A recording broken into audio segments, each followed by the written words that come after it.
sebab jemput untuk share. Actually tengah fikir nak share, should I share my research tu ke atau should I share some basics. Tapi so basically decided to go to the basics first. So hari ni saya akan share the basics of the topic ini macam mana. And this is something similar that I shared to JKN Negeri Selangor dengan juga kepada server pejabat kesihatan daerah in the course of my research. So without further ado,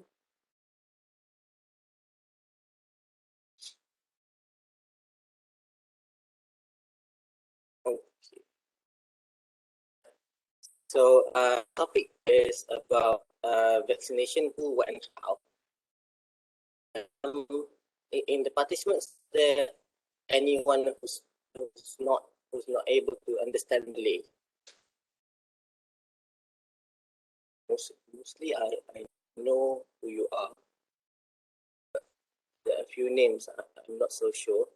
Hamzah, I know. Atin, Najiyah, no. Khadijah Kamil sounds a Malay name, but Zaidan Asraf. So if there are someone who's not fluent in Malay, boleh beritahu lah. So saya punya sharing akan lebih pada multilingual. Saya guna English kan tu. Sebab ada benda yang lagi best kalau kita express dalam bahasa Melayu. So vaccination, who, what, and how. So nama saya Mohd Nazir, sambung health promotion bawah Dr. Rohani Ismail, bawah unit interdisiplin. Jadi saya akan share berkenaan some basics about vaccination. As you can guess, dalam introduction tu pun very accurately guessed. Sebabnya vaccination bercerita pasal COVID kan, tapi dia cerita berkenaan anti-vaccine and childhood vaccination. So that is the context of my study. So saya akan share within that context. So kita nak cerita pasal vaccine COVID. Alright. So basically today, hari ini saya nak share three things. So we talk about the pro-vaccine and versus anti-vaccine issue, and then what is the current situation? You know, things are happening, havoc dekat over the people. What is the current situation? The reality of our situation at the moment. And last but not least, how should we handle that? Given the knowledge that we have regarding the topic on vaccination. So, who are they? So that's the first question. Because kawan nak start study itu, we should know who we are talking. Tapi that briefly introduction give you some perspective of who I am and what I'm going to say. Sama juga dengan benda ni. Who are they? So you should have understanding of the person you're talking. Normally what we've seen adalah orang akan bagi anti-vaccine, pro-vaccine dengan anti-vaccine. So those are two that actually always in conflict with each other. So in the public domain, to talk, how can we define them? Kita nak cerita dia ni, nak describe dia ni macam mana? Based on what? Mesti ada kayu ukur kan. Contoh orang yang tinggi rendah mesti ada kayu ukur kat mana yang kita kata tinggi, level mana kita kata rendah. So the most easiest and perhaps the most so kita nak identify dia orang ada based on dia orang. Jadi first vaccination. So dia cucuk tu dia pro-vaccine. Kalau dia cucuk, that's it. This is I'm talking about the how normally people. So based on behavior. Secondly, the based on speech, apa yang dia cakap. Dia cakap dia nak terima vaksin, kita tak nak terima vaksin, kita tak percaya vaksin, dia whatever lah dia punya speech content tu yang buatkan kita okay, this guy is pro-vaccine, this guy is anti-vaccine. So that kind of stuff. But however, in bila you dig deeper, kata you can look as well in terms of attitude. Apa yang dia punya attitude towards vaccination itself. First, in terms of value, kata, vaksin ni berguna ke tak berguna? You know? So, that is one thing. Or even bukan tak berguna, harmful. There's a different perspective or attitude to the anti-vaccine side. And second, you can look at perhaps the urgency. And if you guys know, dalam di Kelantan, hari itu ada yang 10,000 not turn up for vaccination. Assuming kita buang lah yang saat kita boleh nak pergi ke tempat vaksin, tak sampai maklum majoriti tak rasa urgency pun untuk pergi vaksin. For what reason tak tahu. But that's in some attitudes that among those 10,000 may have towards vaccination. And last but not least, we're talking about knowledge. Because in health promotion, we emphasis on knowledge. And if you can see, educational intervention is one of the most basic way of we are going forward for any health changes. So not usually in terms of factual, so we're talking about factual knowledge, or we are talking about conspiracy knowledge. So factual knowledge, we can see them, those with pro-vaccine, they're talking more about the safety, the efficacy. These are factual knowledge. So they'll talk more about that from pro-vaccine. The anti-vaccine side, they talk a bit about that, but they focus more on the side effect community. The risk of AFI, adverse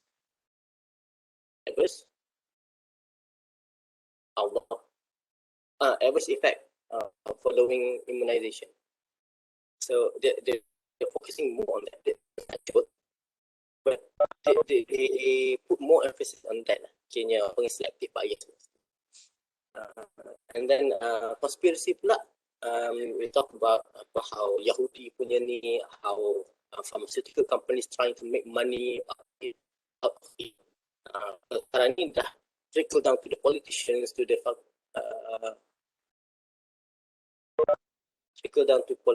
dengan okay kan?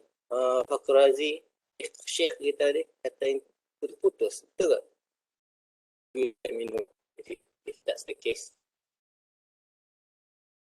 Oh, dekat. Mesti my internet connection lah.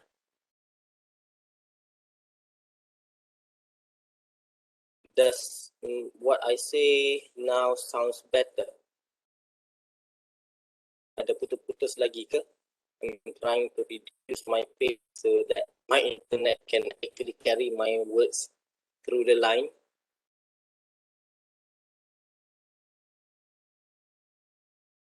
Let's see, what can we do?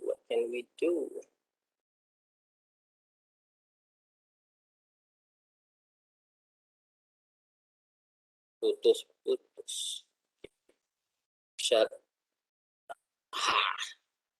Shall I quickly change my internet to my hotspot?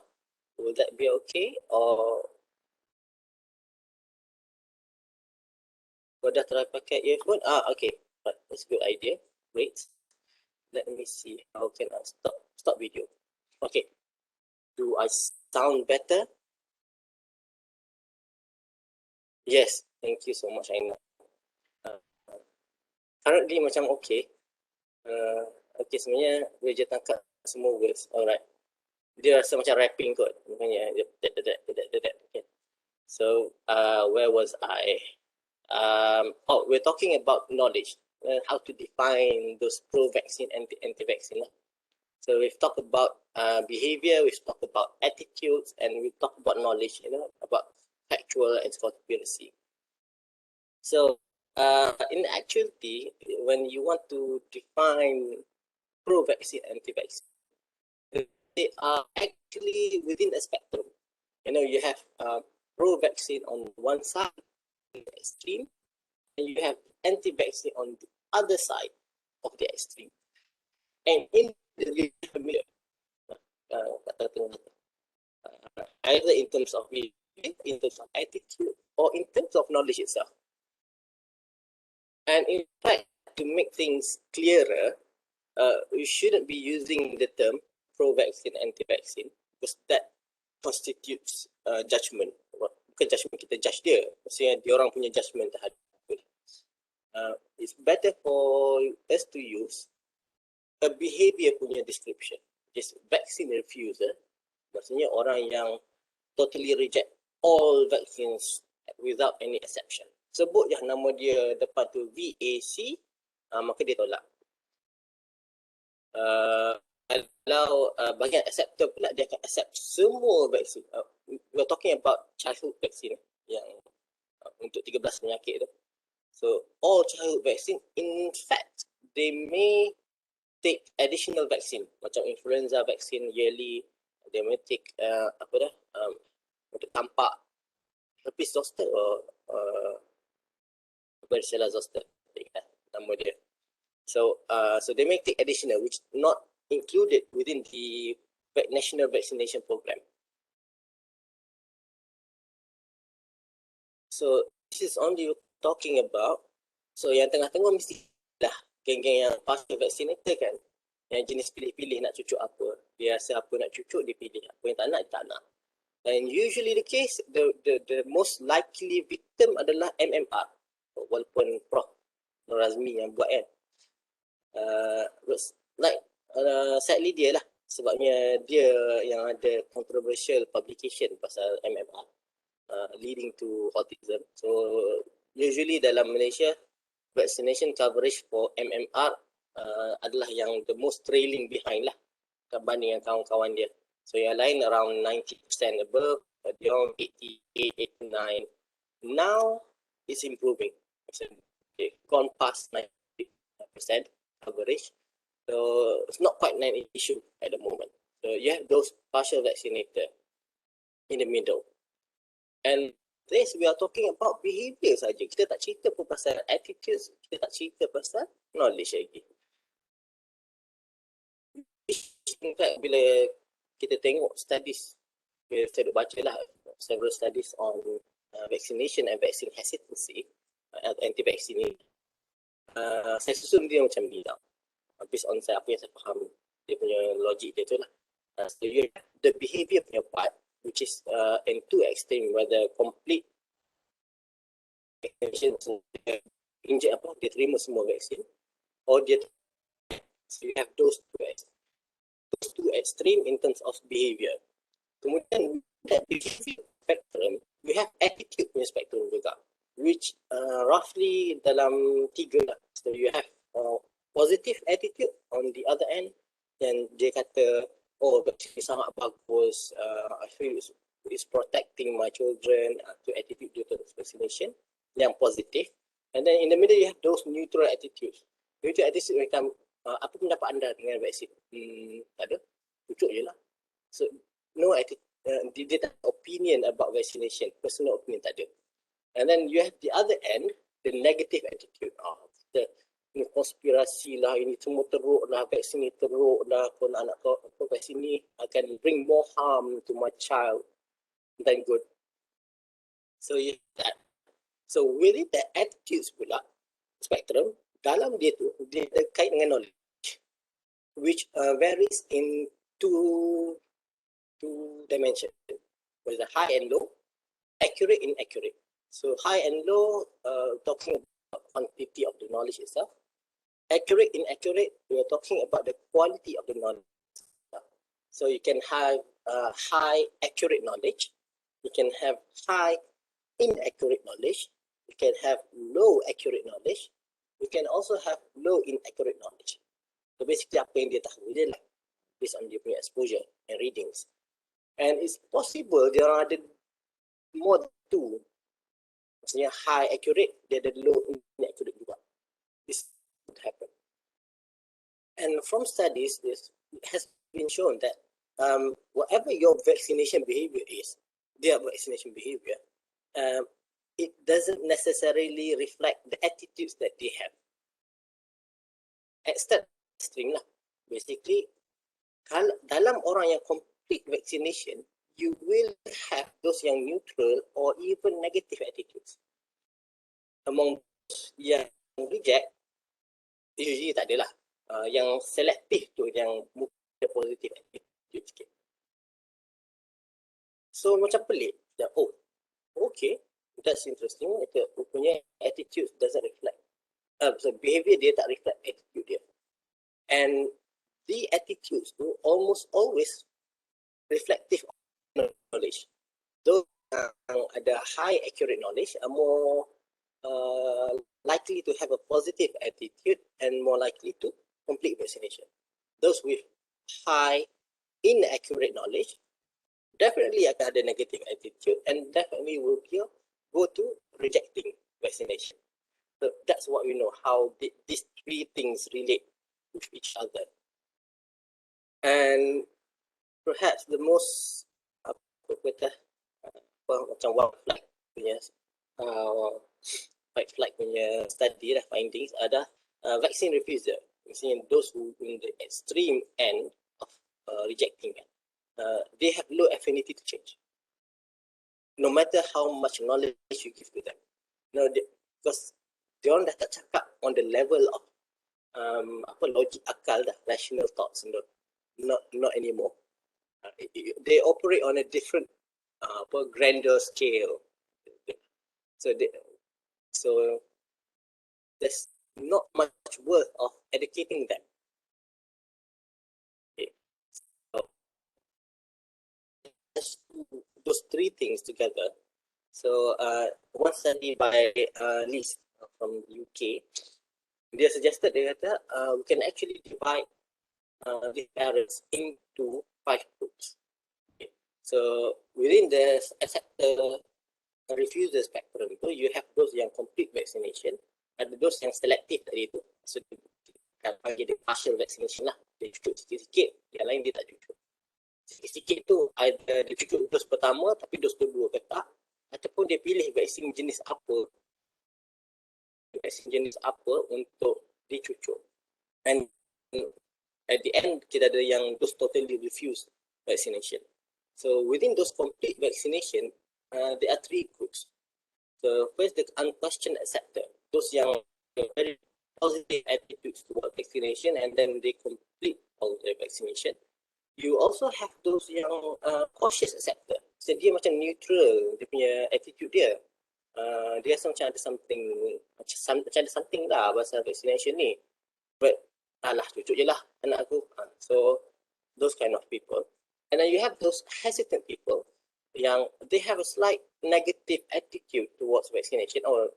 Vaksin ni macam bahaya lah sikit. Cucuk buat anak banyak-banyak ni, tak ke bahaya ke anak nanti. So, but they are still complete vaccination untuk anak dia. And within the late and selective vaccinator pula, basically they have the same attitude as hesitant, tapi they act upon it. So dia cucuk sikit-sikit je apa yang dia rasa tenang nak cucuk. And you have the refuser, right? So that's the definition by Liz. You guna they propose that lah. And then Chin pula in an earlier study based from the US, dia kata we can actually divide them into 4. So they complete vaccination, we can have those believer sebab they ada knowledge on vaccination. They got good attitude, so they believe in the value of vaccination, hence they complete vaccination. So you have the cautious one who's got probably slightly negative attitude. They know a few things pasal vaccination, and then they're confused ataupun worry. So dia ada slightly negative attitude towards vaccine, hence dia still cucuk tapi dia still bila cucuk tu dia akan monitor lah anak dia apa semua tu. The third group, those yang relax. Relax maksudnya aku tak tahu apa-apa pasal vaksin dan tak pi lah. Doktor lagi tahu. Attitude dia neutral. I don't have any opinion. Doktor knows best. Follow je. And then complete vaccination untuk anak dia orang. Okay. And then you have the last group which is unconvinced. So yang ni yang geng-geng yang refusal lah. Right. So we're talking about this, kita cerita pasal di spektrum apa semua ni, we are talking about satu term yang digunakan dalam dunia kajian akademik ni adalah vaccine hesitancy, which WHO defined as the delay in acceptance or refusal of vaccine despite it is available. And then the vaccine hesitancy is a complex scenario. So this, if you've seen so far, you can see how complex it is. And it is context specific, which is either by time, place, and vaccine. Kenapa context specific? Contoh place lah. You reckon in Afrika, ada ke orang yang anti-vaxxer percaya bahawa ini agenda Yahudi? Unlikely. Usually, agenda Yahudi is among Muslim majority countries. So let's study on that. In Africa, they're talking about more about other things lah. Apa tu? Colonialism, apa semua tu. And specific juga in terms of vaccine itself. That's why you see those pasal COVID vaccine, COVID-19 vaccine, there are more hesitant people than those yang berkaitan dengan vaksin anak-anak. Okay. So that's the nature of this topic, which is labeled as vaccine hesitancy. Okay, now, so we know who they are. We know that it's not easy to see them. It's not just as simple as what they do, behavior. It's not as simple as what they think of, their opinion. Ada je yang negative attitude, yang negative opinion, complete vaccination. So it's not as simple. So what is the current situation? Kita dah banyak macam konflik berlaku lah, gemar-gembung dalam vaccination dunia ni. So what is the reality yang kita ada? And the strength that we have at the moment, vaccination coverage is 90%. To correct this, ini data 2017, probably now, if I'm not mistaken, dah above 95%, 93% MMR. So, majority actually vaccine, not completely. And this is the evidence of social norm. Maksudnya everyone is vaccinating their children. Okay, that's one thing. That's a good thing. Secondly, the strength that we have adalah, if let's say we need to educate people, we already have a tool, a resource, which is called the Immunization Info Kit, published by Immunize for Life. So there are two versions, one for public and then one for healthcare professionals. So resources are there. And in a multinational study, they reported Malaysian mothers memang very keen towards information. And whenever that information is obtained, they can accept vaccination. So it's very encouraging punya picture. And two local studies repeatedly established kata healthcare professionals are the most trusted and the main source of health-related information. Okay, trust pada doktor, pada nurse, dan dia melihat doktor nurse tu adalah tempat where they can learn about, but whether they do learn is a different thing. You know, they trusted them, but do the process of knowledge transfer happens? That's a different thing. Okay, what are weaknesses so far? Dr. Farida Kusnin from CDC in 2017, they reported in an international conference pasal vaccine hesitancy. They kata trend of refusal is rising, especially in Kedah and Selangor. So those two memang hotspot lah. So tempat lain ada, but not that as hot as them lah. Sebab dia punya refusal rate sampai ada double digit in certain daerah. And in another local study, their poor parents majority have very poor knowledge of vaccination. So remember what I told you about poor knowledge? Poor knowledge can relate to neutral or negative or slightly positive attitude, and dia punya vaccination behavior dia macam di awang-awang lah. So dia buat bukan dengan kepercayaan yang kukuh. And because of my study punya research, which is in Selangor population, when we look at the data pasal doctor to population ratio, nurse to population ratio, clinic to population ratio, and the attendance rate, almost 4 million kita tengok in a year. So nak cerita semua benda ni yang yes, healthcare are trusted, you are viewed as the main source of information. Do you have the time untuk transfer that knowledge to the patient in MCH setting? I only see in surgical setting and also in oncology, which is cancer setting, whereby they duduk discuss, they cerita pasal what happened, the test they've done, the pro and cons of the treatment option, but that doesn't happen for vaccine. It only happens for in surgery and also in cancer.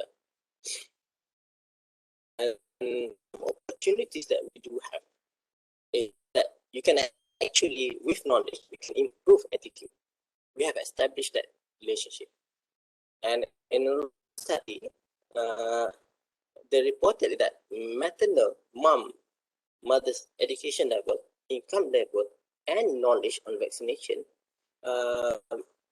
will make them more likely to have to accept vaccination. Okay, so macam we can do something about it, you know.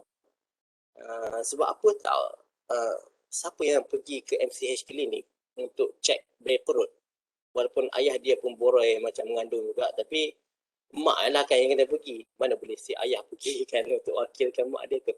So it's always the mother yang kena attend antenatal check-up, check perut. So and finding by in 2012 maternal education, income level and knowledge is a very good thing. Maksudnya kita boleh do something to that. And Malaysian mothers memang keen nak tahu. Anyway, so kita macam win-win situation lah kan ni.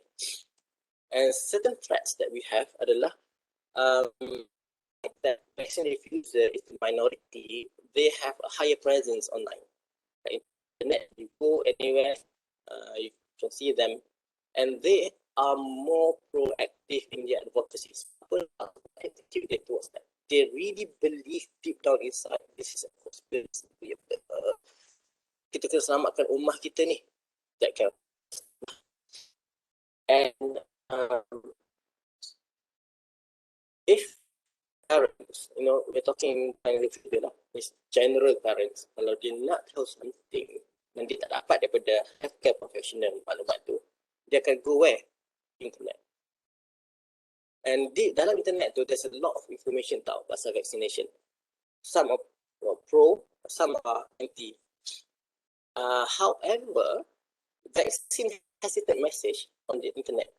It's a message yang from the anti-vaccine punya group are more influential kepada mereka yang parents yang either have slightly negative or neutral attitude towards vaccination. You know, if you can remember within the complete vaccination, bawah tu dia ada group yang hesitant, group yang neutral. So anti-vaccine punya messages online can influence them to change side, and they are the biggest chunk of kalangan orang yang complete vaccination. So we have to do something about it, you know, just not let them go wander on their own. Why?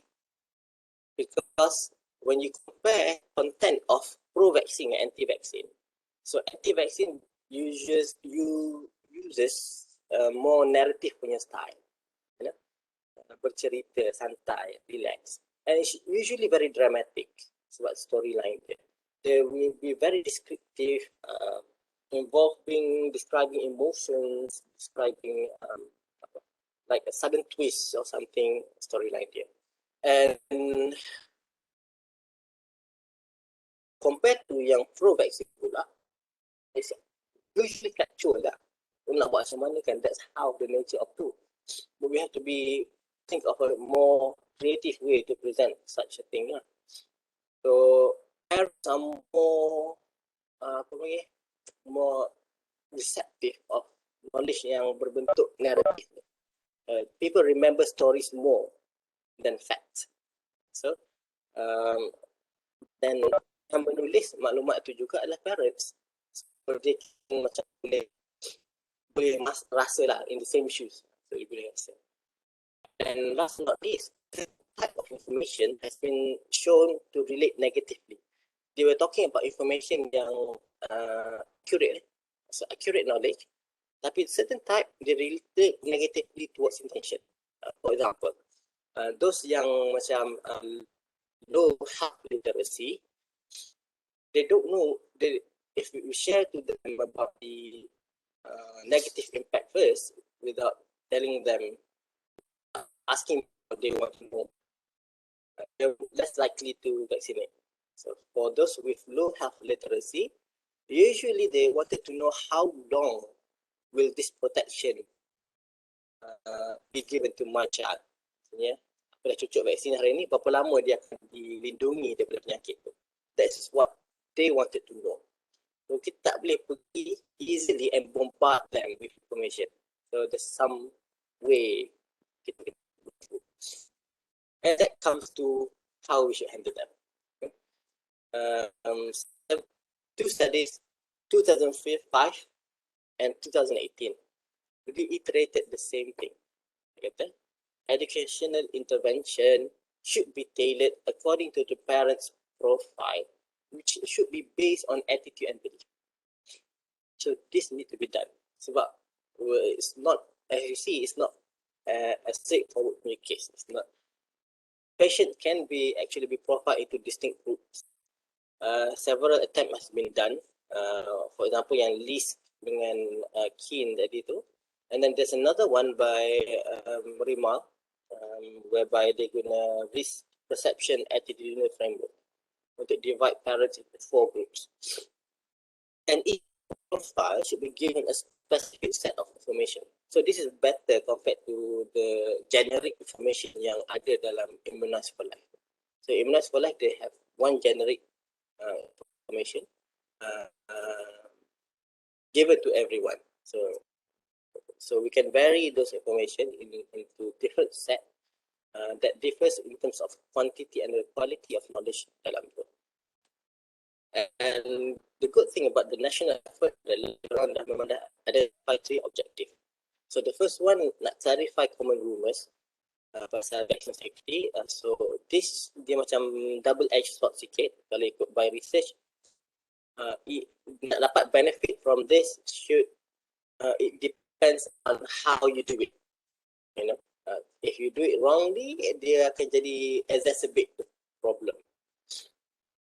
And mana ada community support. Okay, now government have realised, dia kata, okay, letih lah aku duduk lawan ni, why not take some parents lawan, train them to jadi macam warrior for vaccination. So promoted. So they started to encourage parents yang pro-vaccine to be a promoter of vaccination.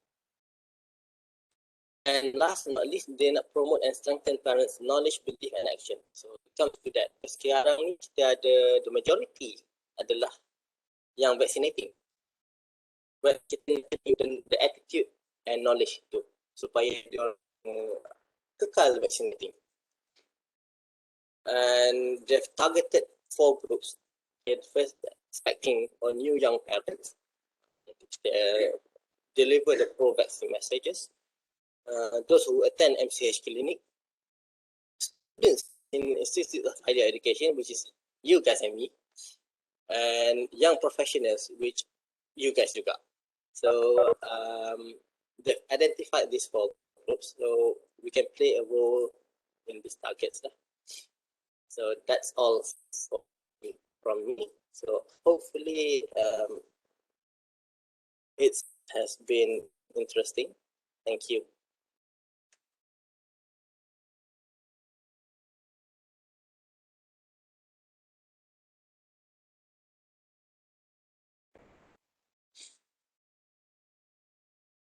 Any questions? Okay. So, Thank you Mohd Nazir. So any question korang boleh type dekat chat. Boleh tanya je soalan apa-apa dekat Encik Mohd Nazir.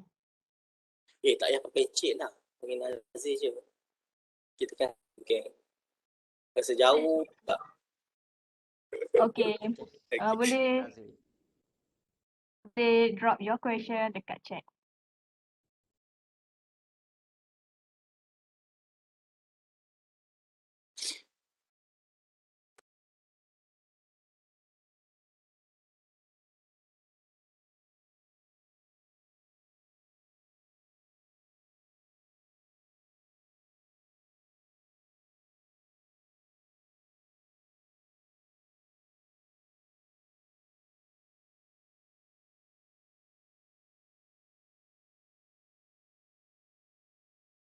Tak ada soalan?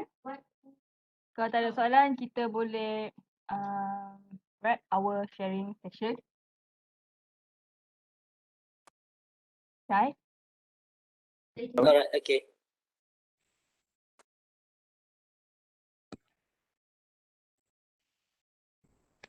Okay, saya rasa macam tiada soalan daripada semua partisipan. So, okay, ada soalan.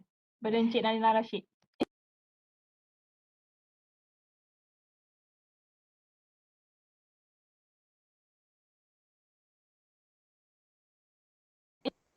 Okay, salam Mr. Nazir. How would you answer to anti-vaccine in a very simple and wise explanation? Okay, kalau kita tahu dia tu memang refuser lah, memang totok, bahasa mudah. You have to remind yourself that you're not talking to that person. You're talking to the audience that is reading what you're, that is listening or reading what you're saying. The most, I think, the most easiest and simple way, so we bring their language to them. I would say, kalau we are talking about generally, not on specific issue pasal vaksin itu. I always say, vaksin itu ikhtiar melalui ilmu yang Allah bagi pada kita, dan tak nak cucuk pun tu adalah ikhtiar anda untuk anak anda. Kita ke mana pun kita kena patah balik pada Allah untuk supaya Allah lindungi anak-anak kita daripada penyakit-penyakit yang berbahaya ni. Okay. So what that does? What that does? What kita say that we are sharing the same belief platform as them, and then di hujung tu kita selit bahaya, perkataan bahaya tu. So that's sort of macam subliminal way of saying our points lah. Kita nak dengar apa kata, the deception of free will macam tu lah. So kita bagi tahu dia, kata oh yes, kita faham knowledge you punya belief. So kita ikhtiar, kita tawakal kepada Allah supaya Allah lindungi kita daripada penyakit bahaya. So that puts us on the same page as them and their followers lah. So, and remember the target of that saying or apa yang kita tulis is more towards the audience, not that person.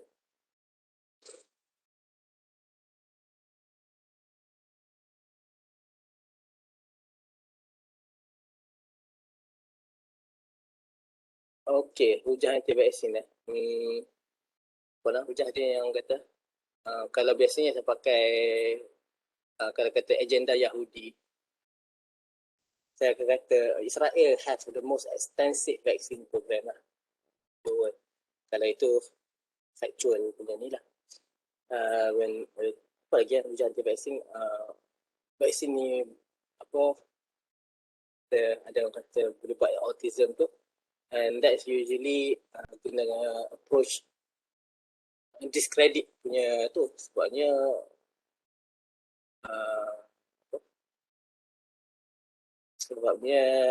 the person itself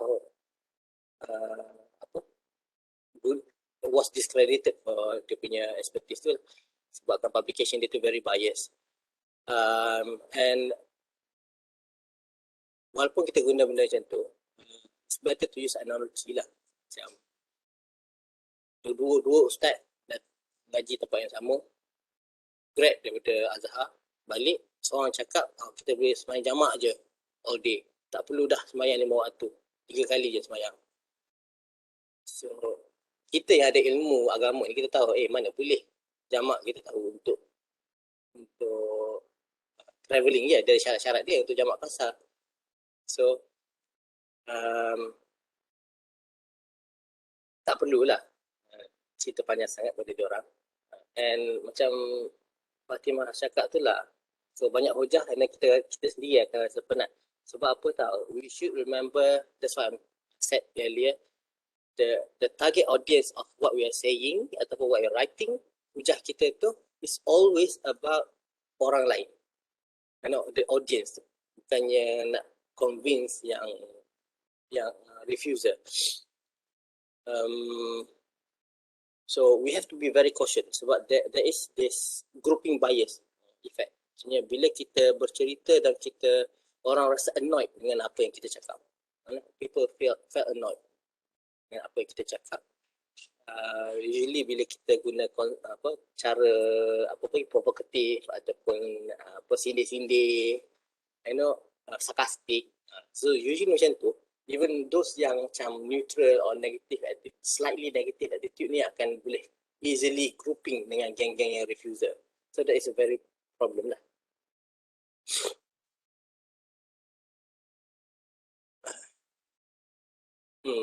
Islamic extremist. There's one interesting thing lah happen. It's happened in Selangor, and I know when I went to discuss lah, kita talk about dia tak bertukar despite knowledge apa yang kita bagi. So but they actually did berubah. That group of people yang Islamic extremist tu, they decided to vaccinate everyone. This is a good thing pasal dia orang lah, sebab once you capture seorang, you capture everyone. Okay. So what happened was, one of the children of the leader kena vaccine preventable disease, and that child, if I'm not mistaken, passed away. So the leader gave arahan kepada underlings dia, penyokong dia, okay, kita semua pergi cucuk. But adalah pengki-pengki dia adalah nak boleh cucuk tu satu hal, banyak songeh lah kiranya. Okay, most critical okay. Okay. This is quite a recent finding. Not mistaken, I haven't read about it yet. Banyak nulis sekarang. Some anti-vaccine ni they experience side effect after vaccination bertahun-tahun sampai sekarang. Kat cucuk adik dia eczema after cucuk bertahun maybe. Yeah, experience what they have their own business experience, and then that we can good thing about vaccination. Okay, so people always see the side effect. Sebabnya they will never see, hopefully in their life, they will never see the disease itself. Sebab apa tak? Sebab semua cucuk lah.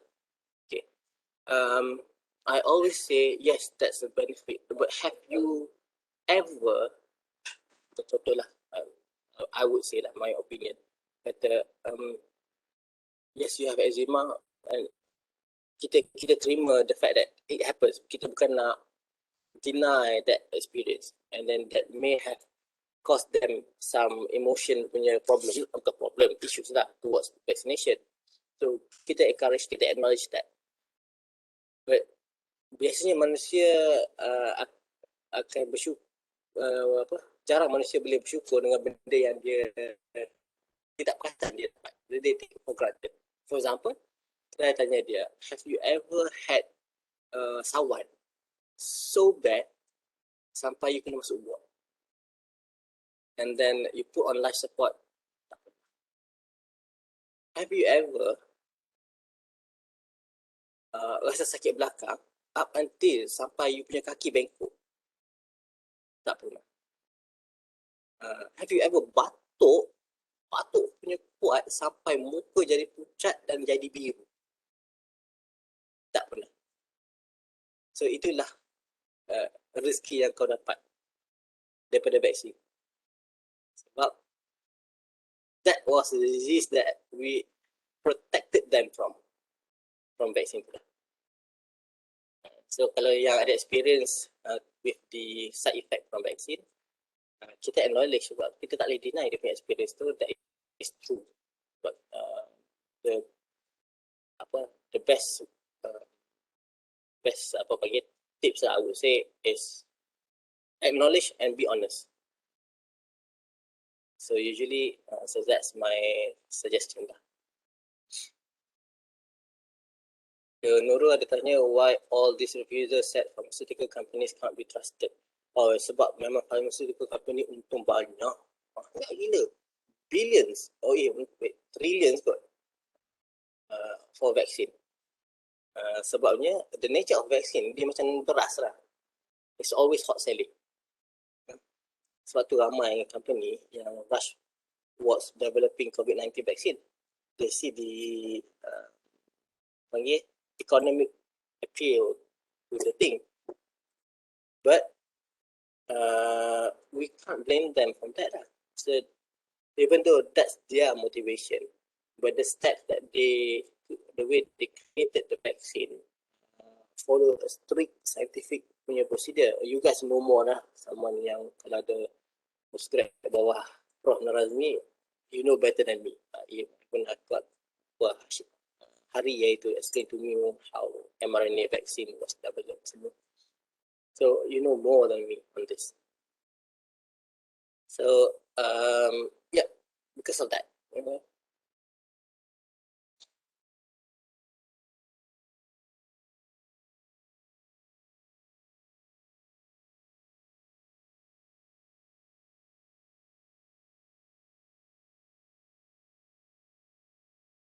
Okay, Wani, rasanya tak ada soalan dah kot kat sini. Thank you, Mohd Nazir, for sharing the article. Soalan Kak Ila. Mana? Lama. I missed.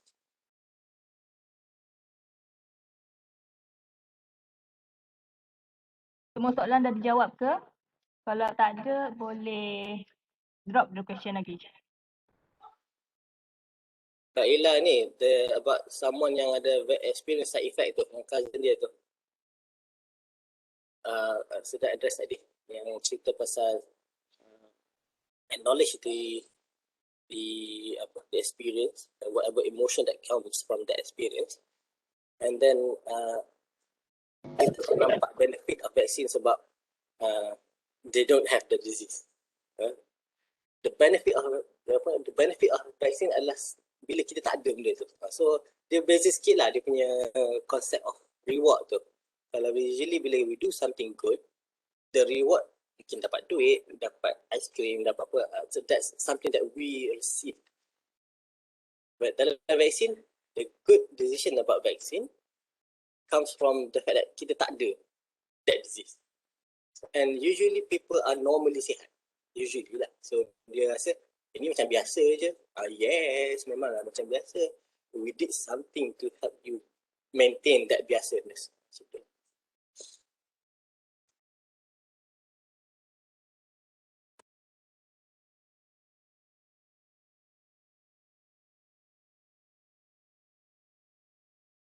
So any question? Kalau tak ada dah, kita boleh wrap our sharing session. Thank you, Mohd Nazir. Tak ada kan? Welcome.